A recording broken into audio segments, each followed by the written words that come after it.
Students, as we all know about noise pollution, that the pollution which created by noise, that is called our noise pollution. Sound that is unwanted.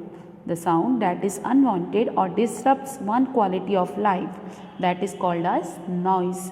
That is called as noise. And when there is a lot of noise in the environment, that is termed as a noise pollution. Okay. Sound becomes undesirable when it disturbs the normal activity such as working, sleeping and during conversations. Okay, so that become in all these activities, if it interrupts, so it becomes undesirable. It is an underrated environmental problem because of the fact that we can't see, smell or taste it. World Health Organization stated that noise must be recognized as a major threat to human well-being. Okay. Now, what are the health effects? According to the US EPA, there are direct links between noise and health. Also, noise pollution adversely affects the lives of millions of people. Noise pollution can damage physiological and psychological health. High blood pressure, stress-related illness, sleep disruption, hearing loss and productivity loss are the problems related to noise pollution.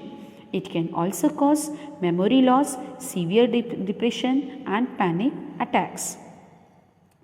Now, what are the sources of noise pollution? As we all know about it, transportation systems are the main source of noise pollution in urban areas. Construction of buildings, highways and streets cause a lot of noise due to the usage of air compressor, bulldozers, loaders, dump trucks and pavement breakers. They are also the source of noise pollution. Industrial noise also adds to the already unfavorable state of noise pollution. Loudspeakers, plumbing, boilers, generators, air conditioners, fans, vacuum cleaners, they also produce they all are the sources of noise pollution. Similar to the automobiles also, that in machinery part they also generate some of the sound. Soundproof doors and windows can be installed to block unwanted noise from outside. Regulation should be imposed to restrict. So what is this? So we can say that these are the sources of noise pollution. After that, similar to automobiles, lubrication of the machinery and servicing. So what our action should be there as to reduce this noise pollution? This one is there. So what we say, so we can lubricate the machinery and servicing should be done to minimize noise pollution. Soundproof doors you have to be installed. Regulation should be imposed to restrict the usage of play loudspeakers in crowded areas and public areas. Factories and industries should be located far away from the residential areas. Community development or urban management should be done with long-term planning along with an aim to reduce noise pollution. Social awareness programs should be taken up to educate the public about the causes and effects of noise pollution. Okay, so these are our actions should be taken as for reduce the noise pollution. So stop noise abuse. Okay. Now the next part is our human voice box. See students, we all know about it that we can speak because of our voice box. In human, sound is produced by the voice box or the larynx. The voice box is at the upper part end of the windpipe. We all know about it. Two vocal cords are stretched across the voice box or larynx in such a way that it leaves a narrow slit between them for the passage of air.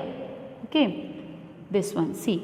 Voice box of human. This one is our nasal cavity. This one is our soft palate is there inside it. Tongue is there. One epiglottis is there. Then larynx and vocal cords are present in the larynx. Sound travels to your ear.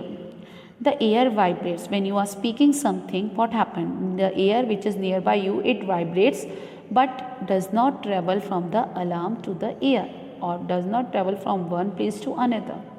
Okay, so how? So as for that, our human ear is responsible for hearing something. Okay, so what is that?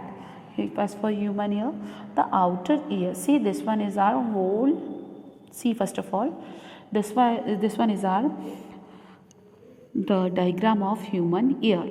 Our human ear is divided into three parts mainly: outer part, middle part and inner part. In our outer part, two things are there: ear pinna and ear drum. Okay, and in the middle part, three interlocked bones are there. Three interlocked bones are there, that includes.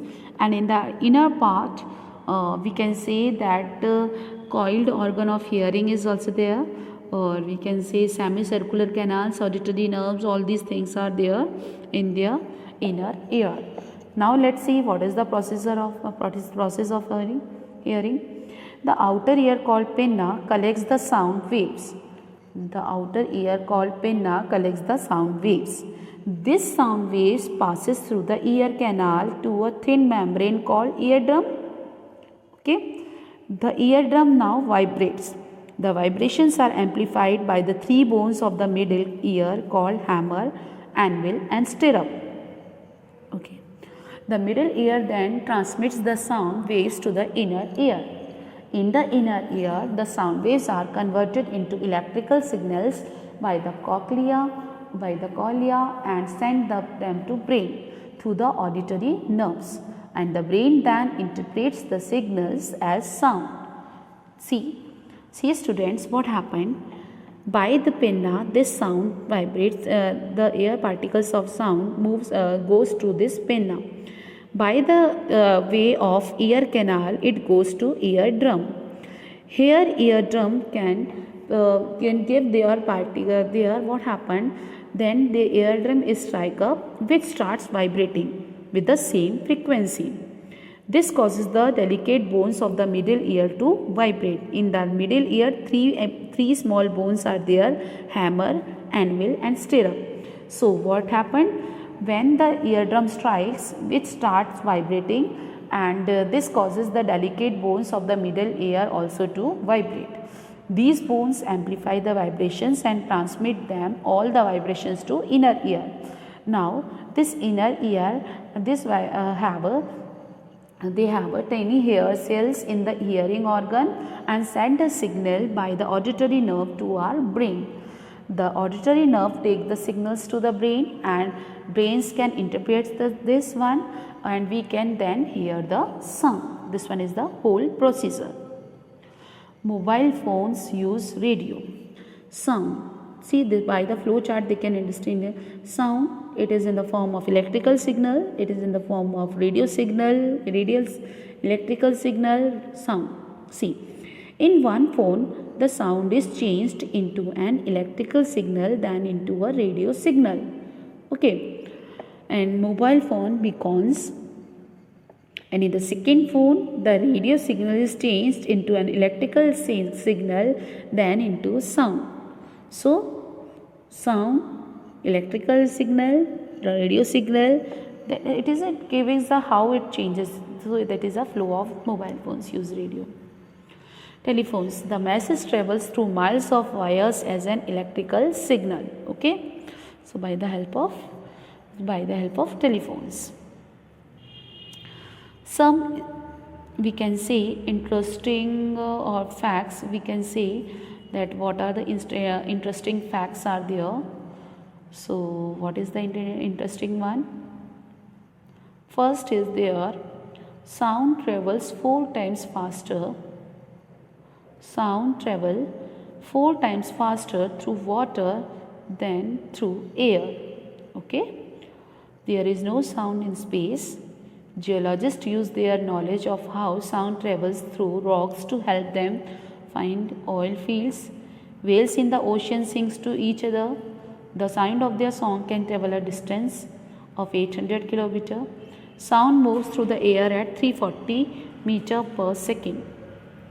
So this one is our whole chapter of sound. Okay students, so you can understand this chapter. Thank you so much.